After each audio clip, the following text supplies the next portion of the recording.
हम्म, हम्म। आज का वीडियो होने वाला है chapter solution and colligative property, है ना। तो डिप्रेशन इन फ्रीजिंग पॉइंट, है ना।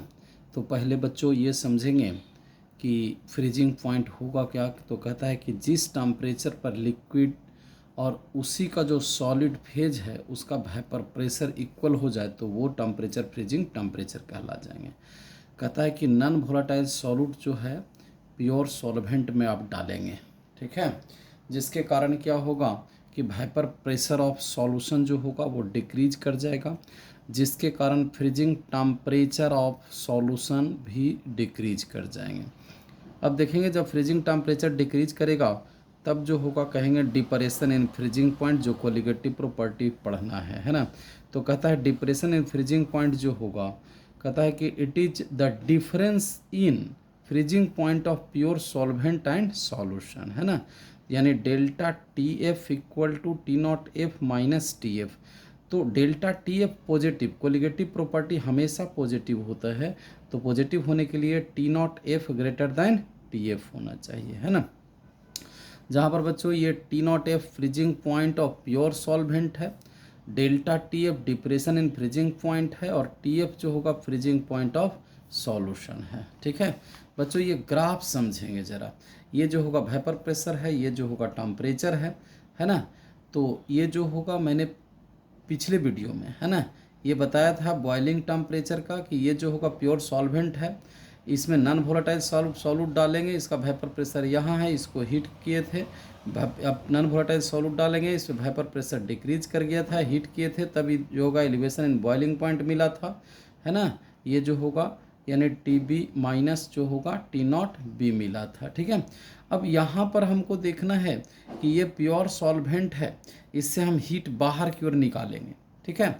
अब प्योर सॉल्वेंट है, मान लेते हैं कि ये जो होगा लिक्विड फेज में है, इससे जब हम वेपर प्रेशर यानी जो होगा टेम्परेचर को हम निकालेंगे तो वेपर प्रेशर क्या होगा, घटेगा। मान लेते हैं कि इस जो होगा टेम्परेचर पर आने के बाद जो होगा ये फ्रीज करना शुरू हो गया, तो ये हो गया टी नॉट एफ हो गया। अब इसमें जो होगा जैसे ही नॉन वोलेटाइल सॉल्यूट डालें वेपर प्रेशर घटा, अब इससे भी हीट निकालेंगे तो ये जो होगा इस पॉइंट पर जो होगा सॉल्यूशन का फ्रीजिंग टेम्परेचर मिलेगा।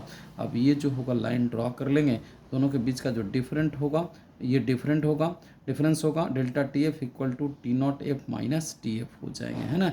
यहाँ पर हमने लिखा delta T F equal to T naught F minus T F जो होगा, ठीक है।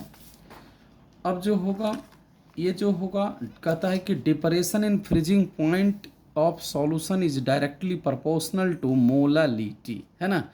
तो यानी delta T F directly proportional to molality, proportionality sign को हटाएंगे तब जो होगा के एफ मिलेगा, यानी delta T F equal to K F into molality, है ना। जहाँ पर के एफ जो होगा molal freezing point depression constant या cryoscopic constant, unit of K F जो होगा यानी के F equal to delta T F divided by molality यानी डिग्री सी या केल्विन मोल पर के जी, है ना। तो इसका यूनिट जो होगा यानी के एफ का डिग्री सी या केल्विन के जी मोल इन्वर्स, यानी यूनिट जो होगा सेम एज के बी हो जाएंगे, ठीक है। अब यानी के एफ ध्यान रखना है, यह जो होगा सॉल्वेंट का प्रॉपर्टी है, जिस तरह के बी जो होगा सॉल्वेंट का प्रॉपर्टी होगा, ठीक है। और सॉल्वेंट का प्रॉपर्टी होगा independent to nature of solute हो जाएंगे, ठीक है। अब जो होगा ये जो होगा कोलिगेटिव प्रॉपर्टी है, इससे जो है मोलर मास जो होगा नॉन वोलेटाइल सॉल्यूट का मोलर मास कैलकुलेट करेंगे, है ना। तो ये जो होगा molar mass of non volatile solute हमको कैलकुलेट करना है किससे, डेल्टा टी एफ से, है ना। तो इक्वेशन 1 पर चलेंगे, यानी जो होगा delta T F equal to K F into molality, यानी delta T F equal to T naught F minus T F equal to K F into molality equal to K F into W A into 1000 divided by M A into W B, है ना। बच्चों ये formula याद रखना है। अब यदि बांट ऑफ फैक्टर आई रहेगा तब जो है आई लगा देंगे, आई से मल्टीप्लाई कर देंगे, यानी डेल्टा टी एफ जो होगा इक्वल टू जो होगा T naught F minus T F equal to I K F into molality equal to जो होगा आई के एफ इंटू जो होगा W A into 1000 divided by M A into W B, ठीक है। जब बांट ऑफ फैक्टर जो होगा एक से कम या एक से ज़्यादा रहेगा तब आई से मल्टीप्लाई कर देंगे। अब देखेंगे ये डेल्टा टी एफ जो होगा डायरेक्टली प्रोपोर्शनल टू आई होगा, मतलब डिप्रेशन इन फ्रीजिंग पॉइंट, जिसमें जो होगा आई का वैल्यू ज़्यादा होगा डिप्रेशन इन फ्रीजिंग पॉइंट ज़्यादा होगा, ठीक है। अब ये है TF जो होगा फ्रीजिंग पॉइंट ऑफ सॉल्यूशन है, ये हमने इन्वर्सली प्रोपोर्शनल टू लिखा है ना। यानी कहने का मतलब जिसका बार्नठॉप फैक्टर का वैल्यू कम होगा उसका फ्रीजिंग पॉइंट ऑफ सॉल्यूशन ज़्यादा होगा, और जिसका बार्नठॉप फैक्टर ज़्यादा होगा उसका फ्रीजिंग टेम्परेचर ऑफ सॉल्यूशन कम हो जाएंगे। ठीक है बच्चों।